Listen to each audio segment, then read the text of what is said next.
What's going on, everybody? This is MDENT313, and I'm back at y'all with another one. Listen, this fight card is absolutely stacked. We got another barn burner that I absolutely want to talk about. I want to talk about Israil Madrimov, the one who was coming off a phenomenal fight against future Hall of Famer Terrence Bud Crawford. Israil Madrimov will be taking on the man who routinely ducked Terrence Bud Crawford by the name of Vergil Ortiz, right? Vergil Ortiz him and Jerron Ennis was supposed to be the next super fight at welterweight, right? But what ultimately happened, it took Errol Spence and Terrence Crawford a long time to make their fight. By this time, Vergil Ortiz had grown out of the welterweight division, and I don't know how much longer Jerron Ennis is going to be there. So Vergil Ortiz has been fighting at 154, and to be honest with you, I personally believe that Vergil Ortiz lost his last fight against Serhii Boachuk. I believe that's how you say his last name.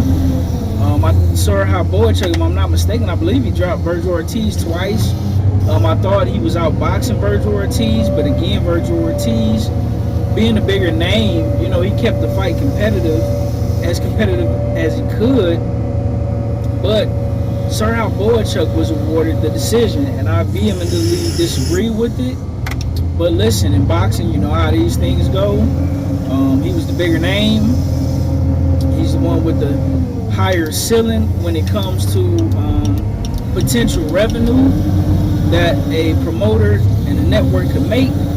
So, you know, they, in the close fight, you know, they edged out the decision for him. Now listen, just because you've been knocked down twice, yeah, you may be losing a fight, but a knockdown is only 2 points, guys. So, you know, a lot of times when people get knocked down, they go overboard. But to me, he lost. It wasn't just about the 2 knockdowns. It was the 2 knockdowns. Plus, I personally believe he was outboxing Vergil Ortiz. But past is the past. We can't rewrite history. Vergil Ortiz got the decision. And here we are today. Listen, this fight is going to solely depend on what Vergil Ortiz is going to show up. I know what Israil Madrimov is going to show up.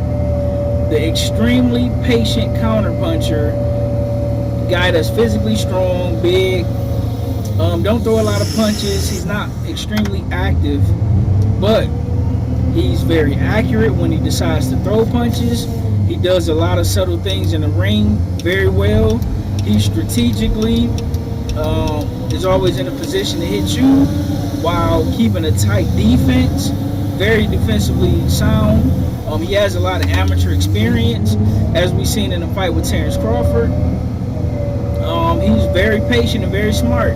The thing is, though, I saw Israil Madrimov getting hurt by Terrence Crawford. But credit to Israil Madrimov, he didn't go out on his shield, right? I like for my fighters personally to go out on their shield instead of mailing it in.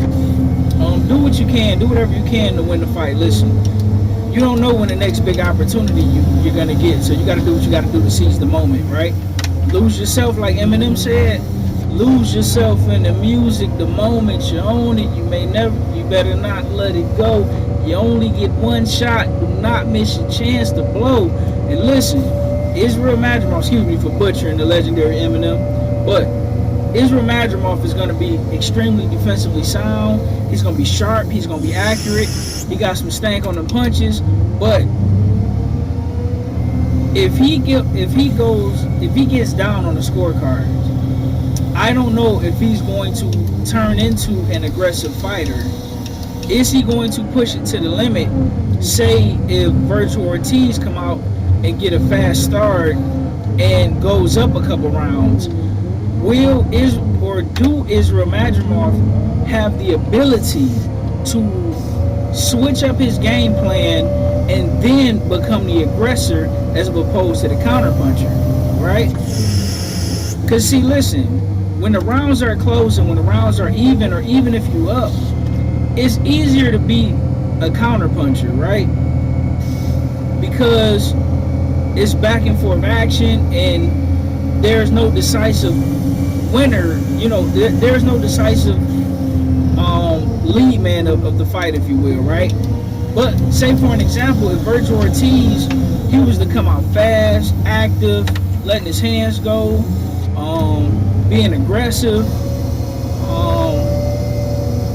having a high work rate, a high punch output, that could potentially spell trouble for Israil Madrimov. And listen, that would be my game plan if I'm Vergil Ortiz. I'm not going to try to outbox him, because unless you're an elite level boxer like a Terrence Crawford, you're not going to outbox Israil Madrimov 9 times out of 10, right? You got to use your advantages, and the advantage that Vergil Ortiz have is he's significantly younger. He's not bigger, but he do have a lot more punching power. Vergil Ortiz is pretty active. He's going to have to use that to his advantage. He's going to have to hit Israil Madrimov. Can't worry about necessarily getting clean shots to the head in the early rounds. Listen, he's an older guy with a lot of wear and tear on his body. Hit him in the arms, the shoulders, the hips. Just touch him. He'll eventually open up. But at the same time, when you're doing this, you have to do it in a way to where you're avoiding the big counter punch from Israil Madrimov. Because Israil Madrimov have enough power to where if he catch you with a couple clean counter shots, he can absolutely turn the lights out. But at the same time, you cannot get caught up in his game of trying to play this outboxer, because he will sit there and be extremely patient, a la Danny Garcia. The difference with Danny Garcia is a little bit more aggressive than Israil Madrimov, but not a whole lot more, right? It's kind of like fighting those slick Cuban fighters. Those guys are extremely patient, and you cannot afford to play that game if you're not the better boxer.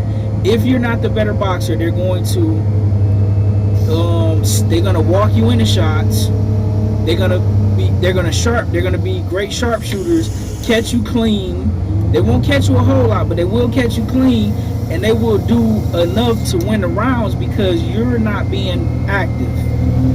And listen, if that's not your game plan, if that's not your style, don't play that game with them. Get out there, get your hands moving, get active, and try to steal rounds. You get what I'm saying? Let your hands go. Be aggressive. Come behind the jab when you're being aggressive. Even if you're not landing particularly hard, clean shots, just focus on touching the body. Try to just go up by points and rounds, and try to get them to open up late in the fight. But don't sit there and play that game with them.